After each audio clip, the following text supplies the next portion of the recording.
Ramai orang beli emas tapi tak semua tahu strategi sebenar macam mana nak simpan emas dengan cara yang betul. Nak tahu tak cara orang bijak simpan emas tanpa stres pasal naik turun harga?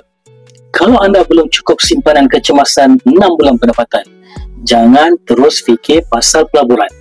Jadikan emas ni sebagai simpanan dulu. Kita panggil ni strategi seorang gold saver. Gold saver ni dia tak kisah pun harga emas tu naik ke, turun ke, fokus dia satu saja, tambah gram emas setiap tahun. Contoh tahun ni ada 100 gram, tahun depan mesti nak 150 gram. Simple. Alhamdulillah, nilai kekayaan kita akan bertambah. Harga turun, lagi seronok. Sebab apa? Sebab boleh tambah gram dengan harga yang murah. Sebab tu penyimpan emas ni dia lebih tenang, lebih peace of mind berbanding pelabur yang sentiasa ikut timing market.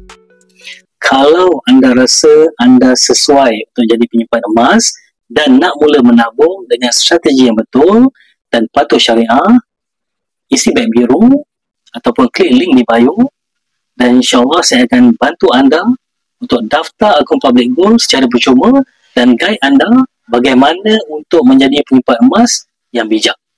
Mari kita sama-sama insyaAllah.